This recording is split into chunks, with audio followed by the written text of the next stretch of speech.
It's Christmas, and for all of us, that means holidays, childhood, and happiness. Sure, thanks to Santa Claus, millions of parents, and to the toy makers. In fact, the toys industry peaks during this season, and Hasbro is certainly one of the greats, one of the leading brands in the world for over 60 years. Looking back, virtually all of us had a Hasbro toy at some point, right?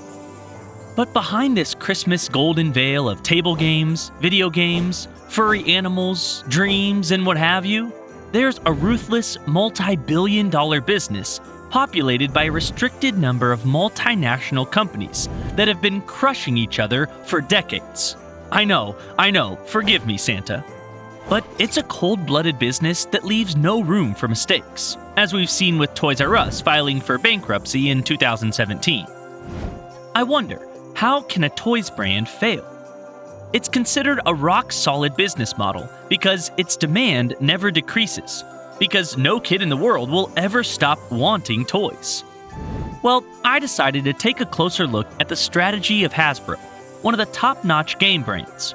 I wanted to find out what the real soul of the toys industry is, and ultimately see what really lies behind the ghosts of Christmas past. Here's what I found, and Merry Christmas! First of all, let's take a look at Hasbro's secrets, and let's see what Christmas really means to them. Hasbro is worth around $13 billion, making it one of the largest toy makers in the world in terms of market value, even more than its rivals Mattel and Lego. Why? Because Hasbro has firepower that no rival has, and it's not just about making toys. Let me explain. Hasbro alone makes an unbeatable collection of legendary action figures that include Transformers, Power Rangers, the floor game Twister, G.I. Joe, Play-Doh, and many others. Their strategy is simple. They either make toys, or they buy those who make them better. So, instead of fighting the competition, they pay the competition. Kind of what Facebook did with Instagram. And that's how they bought, for instance, Monopoly or Dungeons & Dragons. Sweet, right? But it's not only that.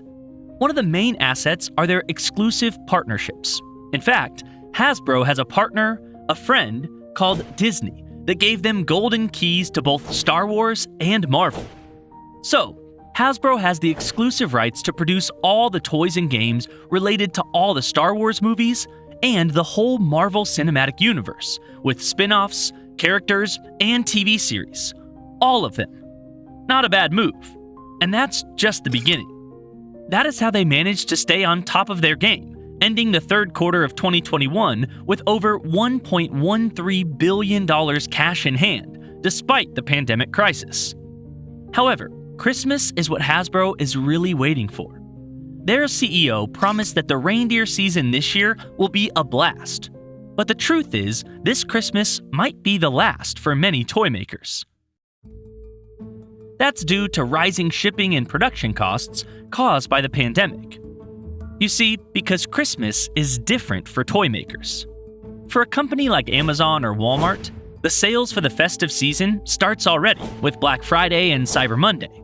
But for the toy industry, the real gold is in the week before Christmas. Their usual plan is to wait and keep their stocks until the very last minute, because that's when their sales will skyrocket. And predictions say that holiday sales will reach over $33 billion this year. And that's when they either make it or break it. But this Christmas will be the toughest of all. So, as factories run day and night to produce toys, what's Hasbro's strategy to survive? Well, to answer that, we need to look past the window shops and into the history of Hasbro. Because the truth behind Hasbro's power is family.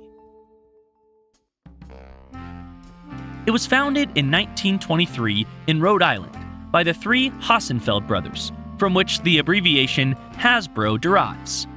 The three brothers, Herman, Hillel, and Henry, just migrated from Poland to the United States with their heart full of ambitions and aspirations.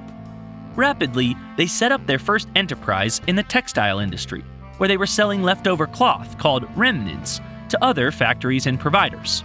Soon after, they started using this leftover textile to make pencil case covers. And that's when, for the first time, the Hassenfeld brothers saw the hidden business potential kids and teenagers of the world offered. Quickly in the mid-20s, and working solely with family members, Hasbro started making their own pencils, and that move provided the company with a fundamental source of revenue for the next 50 years. So much that during the Great Depression, things were booming for them. Because that's Hasbro's business secret: evolving and seizing the opportunity that no one else sees, Christmas after Christmas. From pencils for school children, the jump to making toys was easy and simple, and by 1942, the company's core business was that of a toy maker. And that's when things really began to get interesting.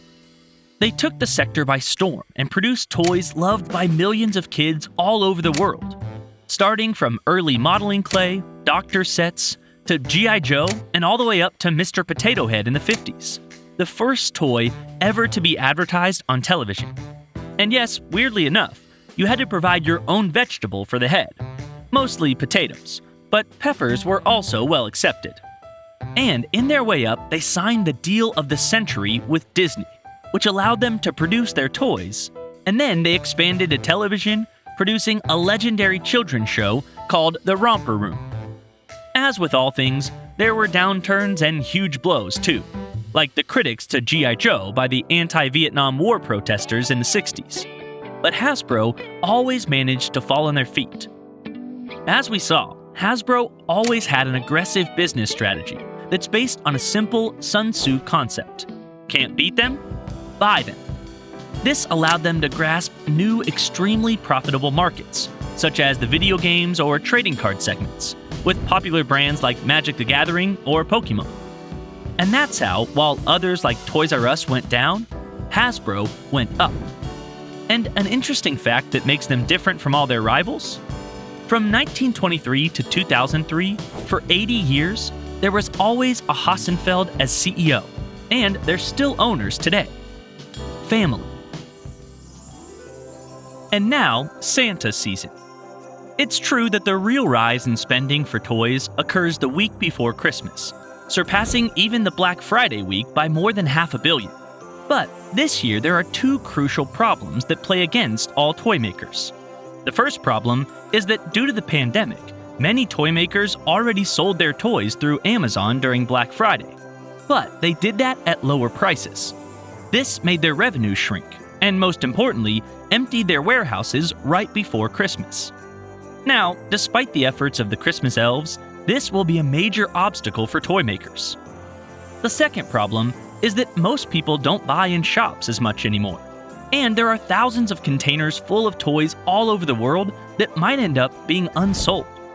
So, how's Hasbro going to stay afloat this Christmas? Well, all throughout their history, Hasbro's strength has been their philosophy and capacity to evolve. Sun Tzu wrote, "The greatest victory is that which requires no battle." So, if the situation in the toy market has become uncertain and hyper-competitive, if the shops are empty, then Hasbro will move elsewhere to seek new opportunities, just as they did with pencils during the Great Depression. And that's what they're doing. For this reason, in the latest years, Hasbro expanded into the future with its television and feature films division, which became one of the fastest growing and most profitable departments. They're behind the multi-billionaire Transformers franchise, which counts 7 action movies. But that's not it. As we speak, Hasbro currently has more than 30 feature films in development, including films based on brands like Dungeons & Dragons, Magic the Gathering, G.I. Joe, and My Little Pony. That's how Hasbro will cash in this Christmas, and why it will be here in the decades to come, through television, films, and digital products. And it's certainly not a coincidence that also the new Star Wars TV series will come out exactly during the holidays. Because the truth behind the greatest toy makers in the world is that this business is really not about making toys. It's about producing culture. Merry Christmas.